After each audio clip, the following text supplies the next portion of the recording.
ꯑꯍꯥꯟꯕꯃꯛꯇꯗ ꯈ꯭ꯔꯤꯁꯇꯗ ꯏꯃꯨꯡ ꯃꯅꯨꯡ ꯑꯣꯏꯈ꯭ꯔꯕ ꯏꯆꯤꯜ ꯏꯅꯥꯎꯁꯤꯡ ꯃꯔꯨꯞ ꯃꯄꯥꯡꯁꯤꯡ ꯑꯍꯜ ꯂꯃꯟꯁꯤꯡ ꯈ꯭ꯋꯥꯏ ꯄꯨꯝꯅꯃꯛꯄꯨ ꯄ꯭ꯔꯚꯨ ꯌꯦꯁꯨ ꯈ꯭ꯔꯤꯁꯇꯒꯤ ꯃꯤꯡꯗ ꯁꯣꯃꯥꯅꯟꯗ ꯃꯥꯏꯕꯝ ꯑꯩꯍꯥꯛꯅ ꯀꯣꯛꯅꯣꯅ ꯈꯨꯔꯨꯝꯖꯔꯤ꯫ ꯉꯁꯤꯁꯨ ꯑꯩꯈꯣꯏꯒꯤ ꯆꯦꯅꯦꯜ ꯑꯁꯤꯗ ꯄꯨꯗꯨꯅ ꯂꯥꯛꯆꯔꯤꯕ ꯏꯁꯣꯔꯒꯤ ꯋꯥꯍꯩ ꯑꯗꯨꯗꯤ ꯁꯔꯒꯒꯤ ꯑꯣꯏꯕ ꯁꯥꯁꯟꯗ ꯑꯀꯥꯏꯕ ꯄꯤꯕ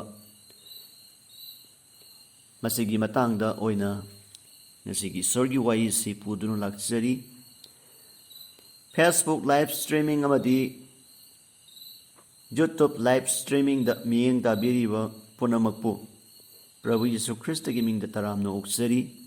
ꯉꯁꯤꯒꯤ ꯑꯩꯈꯣꯏ ꯏꯁꯣꯔꯒꯤ ꯋꯥꯍꯩ ꯑꯁꯤ ꯃꯄꯨꯡ ꯐꯥꯅ ꯂꯥꯛꯄ ꯌꯥꯅꯅꯕꯒꯤꯗꯃꯛꯇ ꯑꯩꯈꯣꯏ ꯏꯁꯣꯔꯗ ꯉꯥꯏꯍꯥꯛꯇꯪ ꯑꯩꯈꯣꯏ ꯆꯪꯖꯃꯤꯟꯅꯁꯤ꯫ ꯅꯨꯡꯁꯤꯕꯒꯤ ꯃꯄꯥꯟ ꯅꯥꯏꯗꯕ ꯂꯩꯁꯦꯝꯕ ꯃꯄꯨ ꯏꯄꯥ ꯏꯁꯣꯔ ꯅꯪꯕꯨ ꯃꯄꯥꯟ ꯅꯥꯏꯗꯅ ꯊꯥꯒꯠꯆꯩ꯫ ꯏꯄꯥ ꯏꯕꯨꯡꯉꯣ ꯅꯍꯥꯛꯀꯤ ꯅꯨꯡꯁꯤꯕ ꯅꯍꯥꯛꯀꯤ ꯊꯧꯖꯥꯟꯒꯤ ꯃꯄꯥꯟꯅ ꯉꯁꯤꯁꯨ ꯑꯩꯈꯣꯏꯒꯤ ꯐꯦꯁꯕꯨꯛ ꯂꯥꯏꯚ ꯁ꯭ꯇ꯭ꯔꯤꯃꯤꯡ ꯑꯃꯗꯤ ꯌꯨꯇꯨꯕ ꯂꯥꯏꯚ ꯁ꯭ꯇ꯭ꯔꯤꯃꯤꯡ ꯄ꯭ꯔꯣꯒ꯭ꯔꯥꯝꯁꯤꯗ ꯏꯄꯥ ꯏꯁꯣꯔ ꯅꯍꯥꯛꯀꯤ ꯋꯥꯍꯩ ꯈꯔ ꯐꯣꯡꯗꯣꯛꯆꯅꯅꯕꯒꯤꯗꯃꯛꯇ ꯅꯁꯥꯅ ꯊꯧꯔꯥꯡ ꯇꯧꯖꯔꯤꯕꯁꯤꯗ ꯏꯄꯥ ꯏꯁꯣꯔ ꯅꯪꯒꯤ ꯊꯋꯥꯏ ꯑꯁꯦꯡꯕꯅ ꯑꯍꯧꯕꯗꯒꯤ ꯑꯔꯣꯏꯕ ꯐꯥꯎꯕ ꯃꯄꯨꯡ ꯐꯥꯅ ꯂꯣꯏꯅꯕꯤꯌꯨ ꯄꯥꯡꯕꯤꯌꯨ ꯑꯃꯗꯤ ꯑꯩꯈꯣꯏꯒꯤ ꯆꯦꯅꯦꯜ ꯑꯁꯤꯕꯨ ꯌꯦꯡꯕꯤꯔꯤꯕ ꯈꯨꯗꯤꯡꯃꯛꯀꯤ ꯃꯊꯛꯇꯁꯨ ꯏꯄꯥ ꯏꯁꯣꯔꯒꯤ ꯃꯄꯥꯟ ꯅꯥꯏꯗꯕ ꯕꯣꯔ ꯑꯗꯨ ꯄꯤꯅꯕꯤꯌꯨ꯫ ꯄ꯭ꯔꯚꯨ ꯌꯦꯁꯨ ꯈ꯭ꯔꯤꯁꯇꯒꯤ ꯃꯤꯡꯗ ꯄ꯭ꯔꯥꯔꯊꯅꯥ ꯇꯧꯖꯕꯅꯤ꯫ ꯑꯥꯃꯦꯟ꯫ ꯃꯌꯥꯝꯕꯨ ꯑꯃꯨꯛ ꯍꯟꯅ ꯇꯔꯥꯝꯅ ꯑꯣꯛꯆꯔꯤ꯫ ꯉꯁꯤꯒꯤ ꯍꯤꯔꯝ ꯑꯃꯨꯛꯇꯪꯒ ꯅꯤꯡꯁꯤꯡꯖꯒꯦ꯫ ꯉꯁꯤꯒꯤ ꯊꯝꯖꯔꯤꯕ ꯏꯁꯣꯔꯒꯤ ꯋꯥꯍꯩ ꯑꯗꯨꯗꯤ ꯁꯔꯒꯒꯤ ꯑꯣꯏꯕ ꯁꯥꯁꯟꯗ ꯑꯀꯥꯏꯕ ꯄꯤꯕ꯫ ꯇꯨꯡꯗ ꯊꯣꯛꯂꯒꯗꯕ ꯏꯁꯣꯔꯒꯤ ꯋꯥꯄꯥꯎ ꯇꯥꯛꯊꯣꯛꯄ ꯗꯥꯅꯤꯌꯦꯜ ꯑꯃꯁꯨꯡ ꯐꯣꯡꯗꯣꯛꯄꯤꯕ ꯋꯥꯗ ꯑꯐꯕ ꯑꯃꯁꯨꯡ ꯐꯠꯇꯕ ꯑꯅꯤꯒꯤ ꯃꯔꯛꯇ ꯌꯥꯝꯅ ꯆꯥꯎꯅ ꯂꯥꯟꯖꯥꯎ ꯑꯃ ꯏꯕꯨꯡꯉꯣ ꯌꯤꯁꯨꯅ ꯂꯦꯡꯂꯛꯇ꯭ꯔꯤꯉꯩꯗ ꯊꯣꯛꯀꯅꯤ꯫ ꯃꯁꯤꯒꯤ ꯆꯥꯎꯔꯕ ꯃꯥꯌꯣꯛꯅꯕ ꯂꯥꯟꯐꯝ ꯑꯁꯤꯒꯤ ꯃꯌꯥꯏꯗꯤ ꯏꯁꯣꯔꯒꯤ ꯑꯣꯏꯕ ꯑꯥꯏꯟꯅꯤ꯫ ꯐꯣꯡꯗꯣꯛꯄꯤꯕ ꯍꯥꯏꯕꯗꯤ ꯔꯦꯚꯦꯂꯦꯁꯟ ꯆꯦꯞꯇꯔ 12:17ꯒꯤ ꯃꯇꯨꯡ ꯏꯟꯅ ꯁꯩꯇꯥꯟꯅ ꯁꯔꯒꯒꯤ ꯑꯣꯏꯕ ꯏꯁꯣꯔꯒꯤ ꯂꯩꯉꯥꯛꯂꯣꯟ ꯍꯥꯏꯕꯗꯤ ꯁꯥꯁꯟꯕꯨ ꯌꯥꯝꯅ ꯇꯨꯀꯠꯆꯩ ꯍꯥꯏꯕꯁꯤ ꯑꯩꯈꯣꯏꯅ ꯑꯍꯥꯟꯕꯗ ꯚꯥꯞ ꯇꯥꯃꯤꯟꯅꯁꯤ꯫ ꯁꯩꯇꯥꯟꯒꯤ ꯑꯄꯥꯝꯕꯗꯤ ꯏꯁꯣꯔꯒꯤ ꯑꯣꯏꯅ ꯂꯩꯔꯤꯕ ꯑꯥꯏꯟ ꯍꯥꯏꯕꯗꯤ 10 ꯀꯃꯥꯟꯗꯃꯦꯟꯠ ꯌꯥꯊꯪ ꯂꯩꯉꯥꯛꯂꯣꯟ ꯑꯃꯗꯤ ꯅꯨꯡꯁꯤꯕꯒꯤ ꯍꯧꯔꯛꯐꯝ ꯑꯣꯏꯔꯤꯕ ꯄꯨꯝꯅꯃꯛ ꯊꯨꯒꯥꯏꯗꯨꯅ ꯃꯥꯡ ꯇꯥꯛꯍꯟꯕ ꯑꯁꯦ ꯃꯥꯒꯤ ꯑꯅꯤꯡꯕ ꯑꯄꯥꯝꯕꯅꯤ꯫ ꯌꯦꯛꯅꯕꯁꯤꯡꯅ ꯃꯔꯨ ꯑꯣꯏꯕ ꯃꯥꯡꯍꯟꯅꯤꯡꯂꯤꯕꯗꯤ ꯂꯩꯁꯦꯝꯕ ꯃꯄꯨ ꯏꯕꯨꯡꯉꯣꯒꯤ ꯃꯔꯤꯁꯨꯕ ꯌꯥꯊꯪ ꯑꯗꯨꯅꯤ꯫ ꯑꯩꯈꯣꯏꯅ ꯃꯃꯥꯡꯗ ꯅꯩꯅꯈꯤꯕ ꯄꯔꯥꯁꯤꯡꯗ ꯑꯩꯈꯣꯏ ꯃꯌꯥꯝ ꯄꯨꯟꯅ ꯈꯪꯃꯤꯟꯅꯈꯤꯕꯒꯨꯝꯅ ꯏꯁꯣꯔꯒꯤ ꯑꯁꯦꯡꯕ ꯃꯥꯕꯨ ꯈꯨꯔꯨꯝꯖꯒꯗꯕ ꯅꯨꯃꯤꯠ ꯍꯥꯏꯕꯅꯤ ꯃꯥꯅ ꯁꯤꯗ ꯄꯤꯕꯁꯦꯀꯣ꯫ ꯑꯗꯨꯅ ꯏꯁꯣꯔꯒꯤ ꯑꯁꯦꯡꯕ ꯄꯣꯊꯥꯕ ꯅꯨꯃꯤꯠ ꯑꯗꯨ ꯑꯩꯈꯣꯏꯅ ꯌꯥꯝꯅ ꯃꯃꯨꯠ ꯇꯥꯅ ꯈꯪꯕ ꯑꯗꯨ ꯃꯊꯧ ꯇꯥꯏ ꯍꯥꯏꯅ ꯍꯥꯏꯖꯒꯦ꯫ ꯑꯗꯨꯅ ꯃꯔꯝ ꯑꯣꯏꯔꯒ ꯏꯆꯤꯜ ꯏꯅꯥꯎꯁꯤꯡ ꯑꯩꯈꯣꯏꯅ ꯏꯁꯣꯔꯒꯤ ꯋꯥꯍꯩꯗ ꯑꯆꯨꯝꯕ ꯑꯁꯦꯡꯕ ꯑꯗꯨꯗ ꯑꯩꯈꯣꯏꯅ ꯆꯠꯂꯦ ꯍꯥꯏꯔꯒ ꯑꯩꯈꯣꯏꯅ ꯕꯥꯏꯕꯜꯅ ꯏꯁꯣꯔꯒꯤ ꯋꯥꯍꯩꯅ ꯑꯩꯈꯣꯏꯗ ꯀꯔꯤ ꯐꯣꯡꯗꯣꯛꯄꯤꯔꯤꯕꯒꯦ ꯄꯥꯔꯤꯕ ꯑꯗꯨꯅ ꯄ꯭ꯔꯥꯊꯅꯥꯒ ꯂꯣꯏꯅꯅ ꯑꯃꯗꯤ ꯄꯦꯅꯤꯇꯦꯁꯟꯒ ꯂꯣꯏꯅꯅ ꯑꯩꯈꯣꯏꯅ ꯏꯁꯣꯔꯒꯤ ꯊꯋꯥꯏ ꯑꯁꯦꯡꯕꯅ ꯑꯩꯈꯣꯏꯗ ꯉꯥꯡꯕꯤꯔꯛꯄ ꯑꯗꯣ ꯃꯗꯨ ꯑꯩꯈꯣꯏꯅ ꯉꯥꯡꯊꯣꯛꯀꯗꯕꯅꯤ꯫ ꯑꯗꯨ ꯅꯠꯇꯗꯨꯅ ꯃꯤꯒꯤ ꯁꯦꯝꯖꯤꯟ ꯁꯥꯖꯤꯟꯕ ꯋꯥꯍꯩꯗ ꯑꯩꯈꯣꯏꯅ ꯊꯥꯖꯗꯨꯅ ꯃꯤꯒꯤ ꯑꯣꯏꯗ ꯄꯥꯗꯕ ꯃꯌꯥꯝ ꯑꯗꯨ ꯑꯩꯈꯣꯏꯅ ꯀꯣꯄꯤ ꯇꯧꯔꯒ ꯑꯩꯈꯣꯏꯅ ꯑꯃꯨꯛ ꯉꯥꯡꯊꯣꯛꯄ ꯇꯥꯔꯒꯗꯤ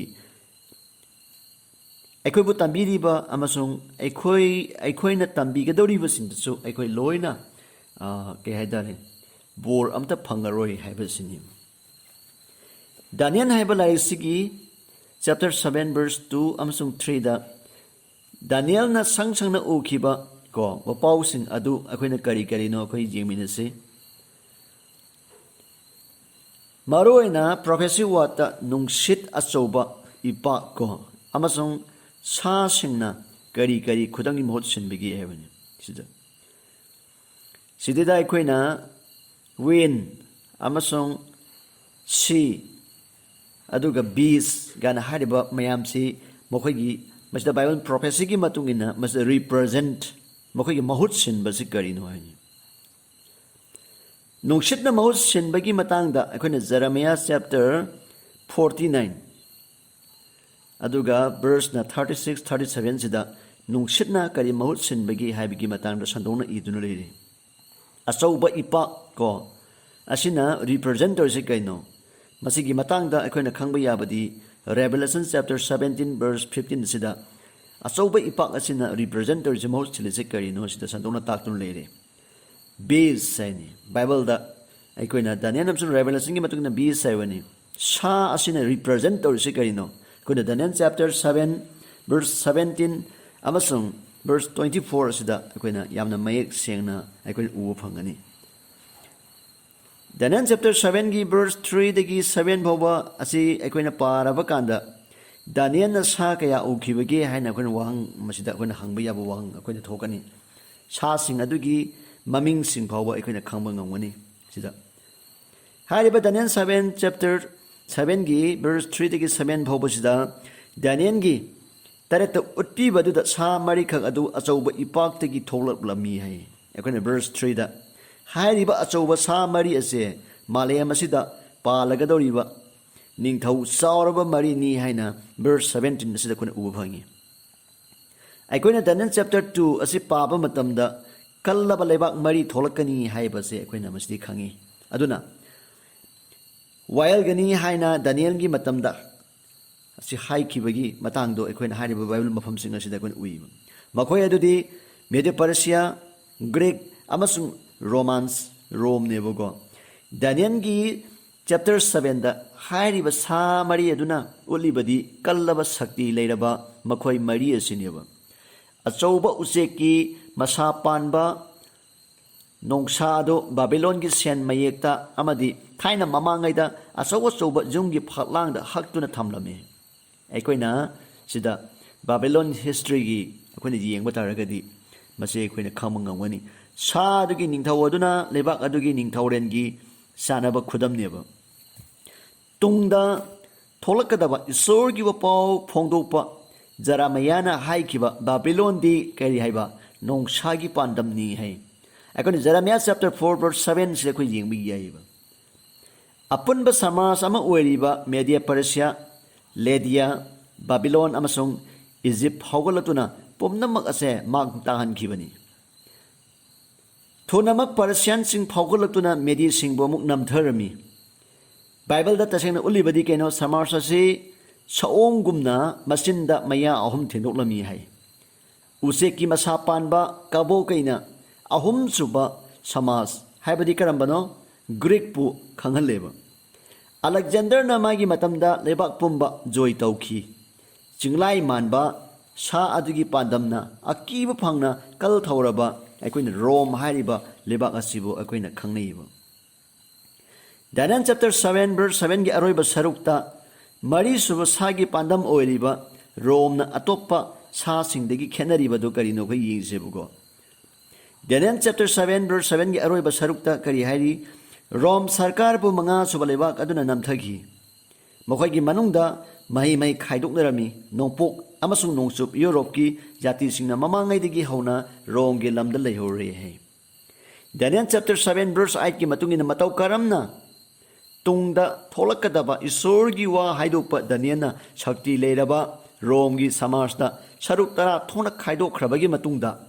atoppa shakti leiba ama oirekhibagi haibigi matangda gi yingse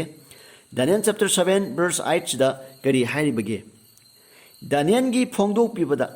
masi adu shakti leiba adugi khudamni aikoi masi khangjan minaseba shakti adu ahan bada yamna pikna hauраklami amasung tapna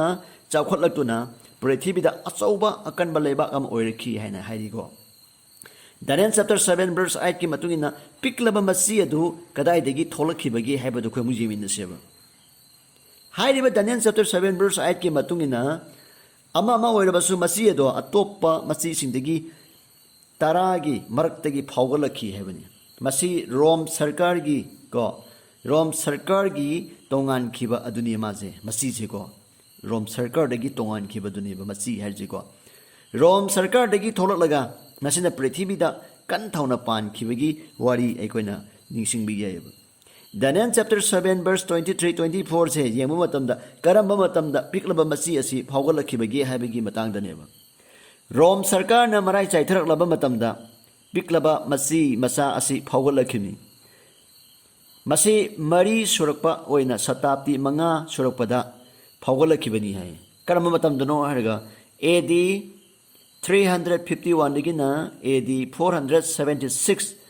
asigi matamsida ma phawgalapaneba. Asigumba matam asida awang thangba maikai lebak masa tadaba haibdi ken saukhattaba haibani kangluk kharana landarak lami hai. Kadai dano Rome dani lamdarak lusigo. Ako Daniel chapter 7 verse 8 ki matungina karamba maruoiba sap manaba lamchanna apikpa masi adu oirekhibagi haibasigi matangda sokoi naramse. Daniel chapter 7 verse 8 ki matungina Bible da mit asigi wahan thokti kaino arga singba natragana khangba. For example, aikoina Bible mapam ama yengminaramsi Ephesians chapter 1 verse 18 asinebuko. Thaina mamangai da isorgi wa tak thokpa singbu tungda thokadaba uba mi haina kaurami. Makoina tunggi sargagi oiba asingbagi matau sing adu makoina urami. Adubu masigi sakti asinadi isorgi oiba asingba dudi oidi. Masina sargagi oiba asumba do miyoibagi hai singbana ontho halle. Piklaba masi aduna miyoibagi sakti da isorgi mapung pharaba ainbu onthoknanaba makoina hotnarami. Masina isorgi yathangbu miyoibagi wakalna honanaba makoina yam kanna honne. Daniel chapter 7 verse 25 ki ahanba sarukta piklaba masi aduna isorgi oiba mi singda kari kari tawkhibagi haibagi matangduda mu lakse. Aikoina piklaba masi aduna sakti adubu janingdaba singbu otnairami hai. Masina miyoibagi wakal amasung otnaiba sanaba punamak masana ngathokse haibani. Daniel chapter 7 verse 25 ta koina lapa taragadi piklaba masi aduna kaya koina pankibagi haibi matangda mu aikoina Bible da lakseba. Tungda tholagadaba isorgi wapau tak thokpa Daniel na asuna phongdolami matam amagi matam anigi amasung matam tangkhaigi damak haina. Masiga chap manana Revelation chapter 12 verse 14 ga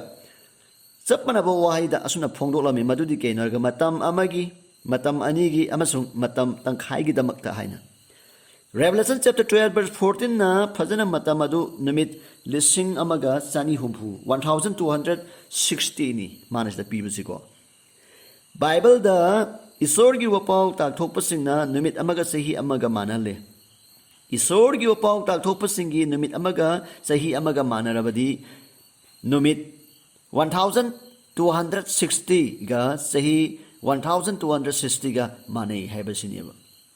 Rome gi singlup singna Europe ta amata ngairaba daramagi sakti leiba leibak ama AD 538 ta oiraki aduga murti latpa Rome gi ningthoren Judiciana Rome gi pop ta sinarami loinana daramagi lusingba singdasu asigi pangal and authority khudimakse pirami thogdok asina maram oiduna yamna tamthina ot naiki makhoi gi damakta amamba juk adu oirami haigo adu sorgi oiba mi kayana jail da changlami ot nerami amasung mapunsi phawa manglibani isorgi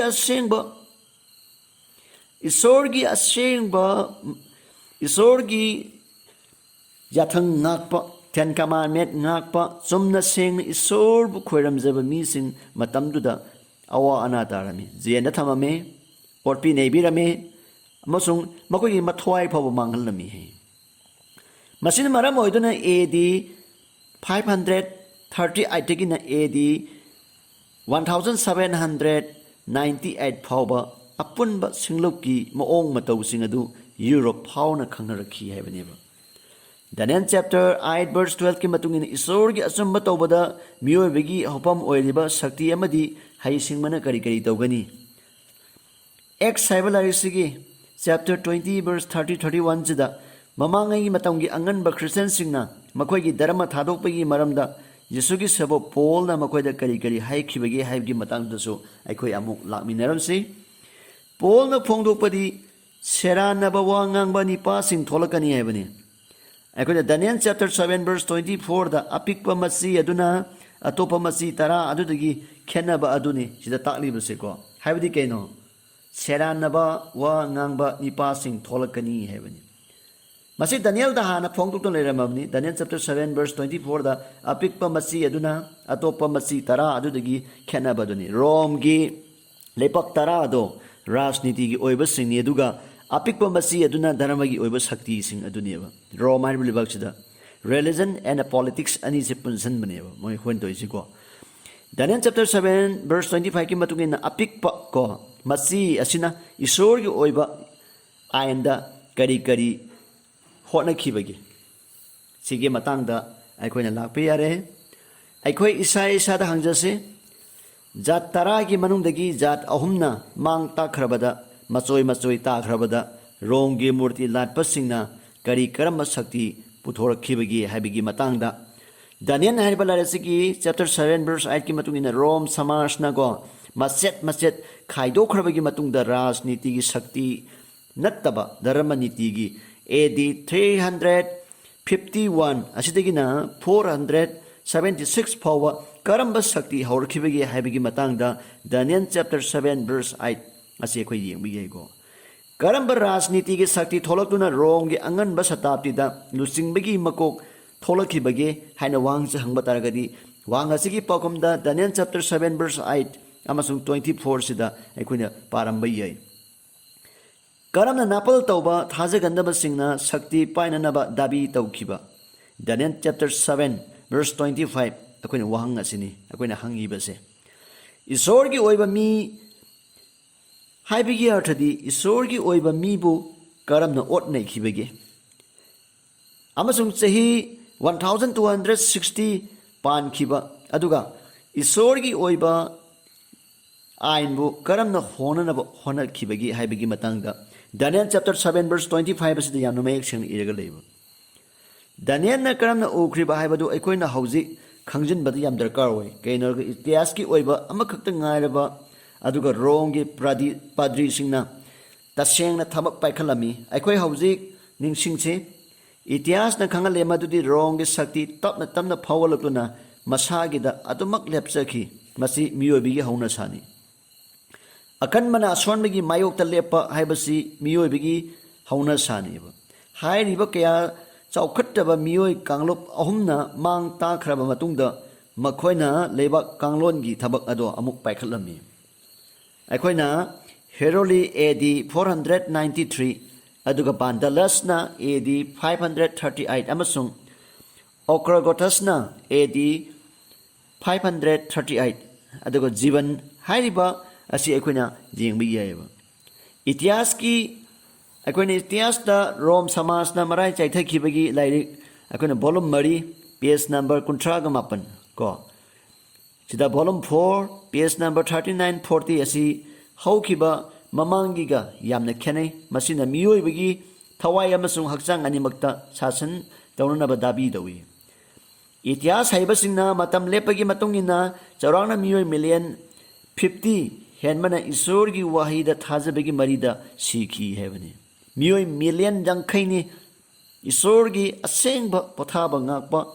ꯑꯗꯨꯒ ꯌꯥꯊꯪ 10 ꯉꯥꯛꯄ 10 ꯀꯃꯥꯟꯃꯦꯟ ꯉꯥꯛꯄ ꯃꯤꯁꯤꯡ ꯑꯁꯦ ꯀꯌꯥꯝꯔꯣꯝ ꯁꯤꯒꯦ ꯍꯥꯏꯕꯕꯨ 50 million ꯍꯦꯟꯅ ꯁꯤꯌꯦ ꯀꯔꯤꯒꯤꯅꯣ ꯃꯣꯏꯅ ꯁꯤꯔꯤꯁꯦ